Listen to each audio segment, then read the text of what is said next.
Okay, our next speaker is Mark Phillips, who's Chief Executive of RSSB, and he's going to talk about work-related road safety as an equal to health and safety.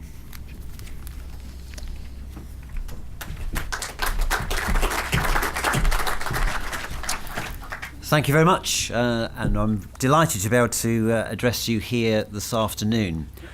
I'm sure a number of you are probably slightly bemused about why a guy from the rail sector has been asked to talk about road safety in the context of driving for better business, particularly against this backdrop of a busy waterway. But it's because there is a huge advantage in us sharing and collaborating on these really important safety aspects that we can actually jointly make both industries much more successful in terms of how they tackle safety.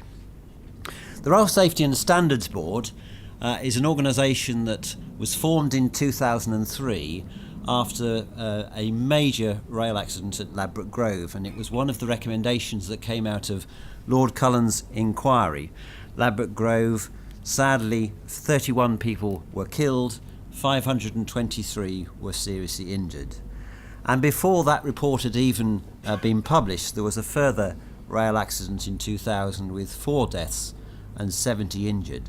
So within the rail sector, we are unfortunately too familiar with the impact of not managing our business properly and safely. And so we have developed a very sophisticated way of driving through improvement, through learning and collaborating across all of the parts of the rail sector business to ensure that we can share that learning and collaborate and improve. And over the years, we have had some good success now in improving rail safety. And it's 11 years since the last passenger was killed in a rail accident. But there is still much more to do in terms of how we manage workforce safety so that we can ensure that the culture, in terms of how we carry out the maintenance, the renewal and the ongoing operation of the network, is carried out safely. And that is an area of particular focus to my colleagues at RSSB and around the industry. One of the areas that we've particularly focused on is how we can better understand the risks associated with carrying out that particular work. And we have identified that across the industry that there is still some embedded cultural issues in terms of how people carry out their work. And this year alone we've had 2 workforce fatalities where people have actually been carrying out their work but not properly understood the context in which they've been performing that work and carried out unsafe acts which have sadly lost their lives. And it's also notable that since 2007 there have been 18 total workforce fatalities, but 9 of those, 50% of them, are the result of a work-related road traffic accident. So for us in rail, road safety is a really, really important issue. And we first became aware of the seriousness of this through some reports that we have through our confidential reporting system. So the rail industry is very fortunate that we have a reporting system, and we've got Catherine Baker in the audience today who leads that organisation, by which people from wherever you are in the industry can make a confidential report if you're concerned about something not being safe. And from those confidential reports we carried out a research project to better understand the underlying features behind that. And we certainly learned that fatigue is one of the major areas that's actually causing people to lose concentration whilst they're at the controls of a vehicle, and that's leading to serious injury and in some cases death. And as a consequence of that, we started work in developing the industry's safety strategy a couple of years ago, and you'll see a leaflet in your carry-out bags here. And one of the key components of the 12 factors that we're focusing on is how we can actually improve road safety, because it is now one of the fundamental areas that we need to get better under control. And so for that, we've been doing a lot of work in terms of understanding, well, what are the true causes of those particular issues? What are the underlying issues that are causing people to lose concentration, and how can we start to manage those issues better? Highways England itself estimates that around 40 to 60% of accidents occur on the road network that are actually work-related. But it's a very big margin of error, and we need to get more accurate information about what are the true causes of those individual accidents so that we can better pinpoint the actions that we need to take to start to remove those particular areas of risk.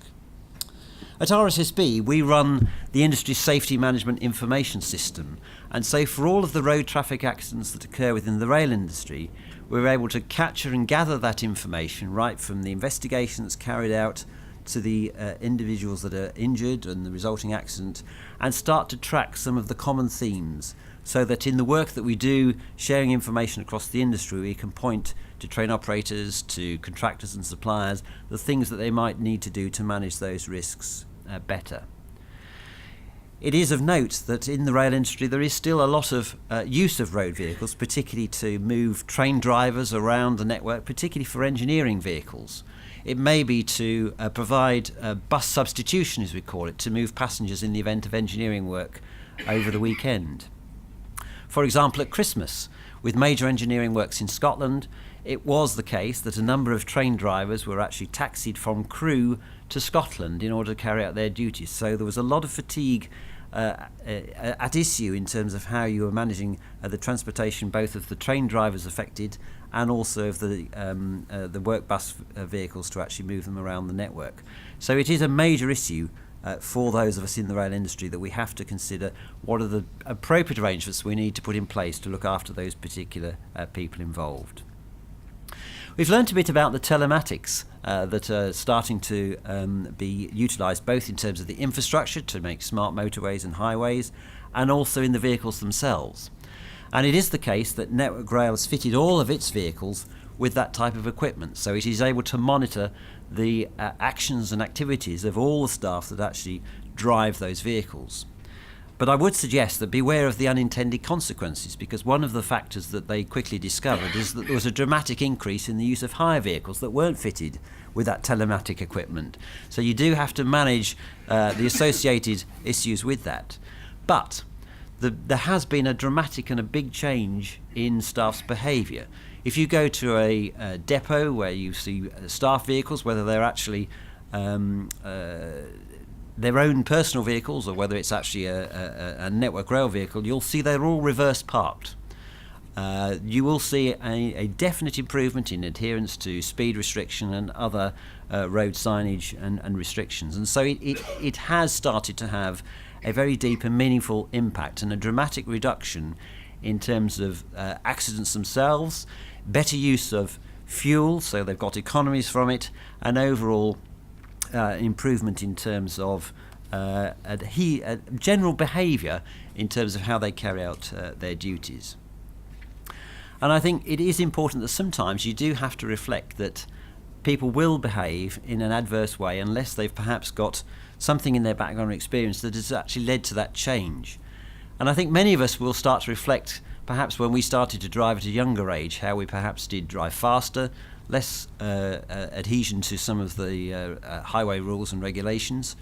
I know my own driving behaviour has changed from two reasons. One, because I had a very bad accident myself when I was of quite a young age, but probably more importantly because I actually am Deputy Chair of the British Transport Police Authority, and I think that does have a sense about how you actually behave when you're carrying out those duties as well. But I think in the absence of people actually taking direct control of their own behaviour, then you do have to put in place things in your organisation that will start to instil those behaviours, and a zero tolerance to some of the adverse behaviours in terms of how people drive and behave on the roads is probably where you might need to start, because it does come from the top about how you start to embed those behaviours for people to actually do things in a proper and controlled way.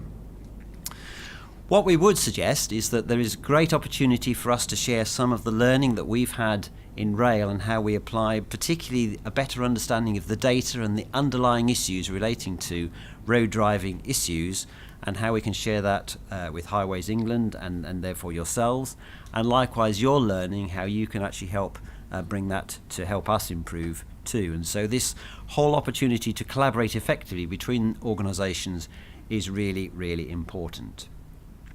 So to conclude, I would say that we are at the cusp of starting to benefit from some dramatic changes in terms of how we can start to reduce road-related deaths, because it is, certainly for our sector, one of the most important causes of concern for us across all the panoply of safety issues that we're managing.